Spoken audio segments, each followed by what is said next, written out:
স্পিকারের বিরুদ্ধে অনাস্থায় সই করতে বা অনাস্থা প্রস্তাবে সই করতে তৃণমূলের কোনো অসুবিধা নেই বা আপত্তি নেই।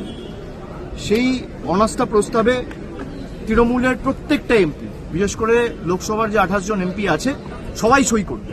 কিন্তু আমাদের বক্তব্য যে আগে অনাস্থা প্রস্তাব আনার আগে একটা চিঠি যৌথভাবে প্রত্যেকটা রাজনৈতিক দল যারা ইন্ডিয়া অ্যালায়েন্সের শরিক, তারা সবাই মিলে সই করে স্বাক্ষর করে একটা চিঠি লোকসভার স্পিকার বা অধ্যক্ষের কাছে জমা করুক, যে 4টে পয়েন্টের বেসিসে আর্গুমেন্ট করা হচ্ছে। ওই 4টে পয়েন্টের বেসিসে যেমন কংগ্রেসের 8 জন এমপিকে সাসপেন্ড করা হয়েছে, তাদের সাসপেনশন রিকনসিডার করার জন্য বা তাদের সাসপেনশন রিভোক করার জন্য, রিকনসিডার করার জন্য একটা অ্যাপিল স্পিকারের কাছে করা যেতে পারে।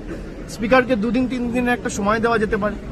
যদি কোনো ব্যবস্থা স্পিকার তার তরফ থেকে না নেয় বা আমরা যে দাবিগুলো তুলছি সেই 4টে দাবির মধ্যে যদি আমরা কোনো সদুত্তর না পাই, তাহলে ধরুন আজকে সোমবার, আজকে মঙ্গলবার, আজকে আপনি একটা চিঠি জমা করলেন, মঙ্গল বুধ বৃহস্পতি আপনি সময় দিয়ে দিন।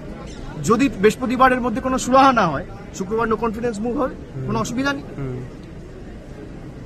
এবং আমরা চাই যে হাউস চলুক, আমরা চাই পার্লামেন্ট চলুক, সরকার চায় না পার্লামেন্ট চলুক। আজকে 2বার হাউস ইতিমধ্যে অ্যাডজার্ন হয়েছে, স্পিকার একবার হাউসে কিন্তু আসেনি, চেয়ারে বসেনি। কালকে 2টোর সময় হাউস অ্যাডজার্ন করে দিয়েছে, আজ সকাল 11টা অবধি। আপনার যদি মানসিকতা থাকে হাউস চালানোর, তাহলে আপনি 18 ঘন্টা 19 ঘন্টা 20 ঘন্টার জন্য হাউস মুলতবি করবেন কেন? আপনারও তো দায় দায়িত্ব আছে, হাউস চালানোর দায় দায়িত্ব তো সরকারের। আমরা চাই জেনারেল বাজেট নিয়ে ডিসকাশন হোক।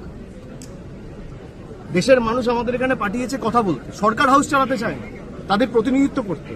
সাংসদরা আসে কোয়েশ্চেন আওয়ারে কোয়েশ্চেন করবে, 0 আওয়ারে তাদের ইস্যুগুলো দাবি দাওয়াগুলো তুলবে। কেউ সেই সুযোগগুলো পাচ্ছে না, তার কোনো সরকারই চায় না হাউস চলুক। এটা আমি আমাদের সাথে ইন্ডিয়ার শরিক যারা আছে তাদের সবাইকে বলেছি, তারাও আমাদের সাথে একমত। এবং গতকাল আমি এটা স্পষ্ট করে স্পিকারকেও বলেছি, যদিও আজকে তারা একটা 12:30টায় মিটিং ডেকেছে, আমাকে ডেকেছে, আমি যাব।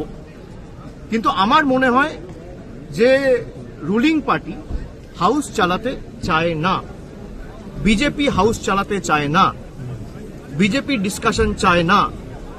বিজেপি যদি হাউস চালাতে চায়, ডিসকাশন চায়, স্পিকার এসে নিজের চেয়ারে বসুক, হাউস চালাক, বাজেটের ডিসকাশন শুরু হোক। এমন বাজেট তারা পরিবেশন করেছে দেশের সামনে, যেখানে বিরোধীদের আক্রমণ হয়তো তারা নিতে পারবে না বা সহ্য করতে পারবে না। তাদের দুর্বলতা জনসমক্ষে চলে আসবে, বিরোধীরা বলার সুযোগ পাবে, আক্রমণ করার সুযোগ পাবে, রাজনৈতিকভাবে আক্রমণের সুযোগ পাবে। সেটা মানুষ চায় না, সেটা বিজেপি চায় না যে মানুষের কাছে তাদের প্রকৃত স্বরূপ এই বাজেটের মাধ্যমে বা প্রকৃত চেহারাটা আবার একবার উন্মোচিত হোক। অভিষেক, এরপর দায়িত্ব বিজেপি স্পিকারের হাউস চালানোর, তৃণমূল চায় হাউস চলুক। অভিষেক, এরপরে যদি সেটা সরকার বলতে পারবে। অভিষেক, এরপরে পক্ষের যারা প্রতিনিধি আপনি তাদের জিজ্ঞেস করুন, তার উত্তর তারা দিতে পারবে। অভিষেক, এরপরে যদি কংগ্রেস অনাস্থা প্রস্তাব আনে, সেক্ষেত্রে আপনারা কি করবেন? 3 দিন সময় দিয়ে যদি কংগ্রেস অনাস্থা প্রস্তাব আনে, তৃণমূলের প্রত্যেকটা এমপি সই করবে। আর যদি 3 দিনের বদলে আজকে আনে, তাহলে আমাদের যে স্ট্যান্ড যে আমরা চিঠি দেবো, তারপর 3 দিনের মধ্যে যদি আপনি ধরুন এটা ভুল করেছেন, আপনাকে আমাকে একটা সুযোগ দিতে হবে। আপনি আমাকে বলুন, নরেন্দ্র মোদী আর আমাদের মধ্যে পার্থক্য কি? বিজেপি আর আমাদের মধ্যে পার্থক্য কি? উপরাষ্ট্রপতিকে কথা শুনছে না বলে এক ঝটকায় সরিয়ে দেওয়া হচ্ছে। আমরা এদের মতো নই। এদের আর আমাদের মধ্যে পার্থক্যটা তো এখানেই, আমরা সুযোগ দিই। সুযোগের যদি আপনি উত্তর না দেন, সদুত্তর আমরা না পাই, তখন আমরা তো নিশ্চয়ই করব। আমরা তো প্রথমে জ্ঞানেশ কুমারের বিরুদ্ধে ইমপিচমেন্ট মোশন আনিনি, আমরা তো 3 মাস আগেও আনতে পারতাম। কংগ্রেস বলেছিল আনার কথা, আপনার মনে আছে। আমরা প্রত্যেকটা এভিনিউ এক্সপ্লোর করেছি, আমরা গেছি, বৈঠক করেছি, প্রতিবাদ করেছি। মুখ্যমন্ত্রী 6টা চিঠি দিয়েছে, আমাদের ডেলিগেশন সিইও অফিস থেকে শুরু করে এখানে গত 3 মাসে নেই করে 100 থেকে 150 চিঠি জমা করেছে, কোনো সদুত্তর আমরা পাইনি। এখন লাস্ট রিসোর্ট কি? ইমপিচমেন্ট। তো নো কনফিডেন্স সাইন করতে তৃণমূলের কোনো অসুবিধা নেই। আমরা চাই 3 দিন সময় দিয়ে, আজকে মঙ্গলবার, মঙ্গল বুধ বৃহস্পতি আপনি স্পিকারকে সময় দিন।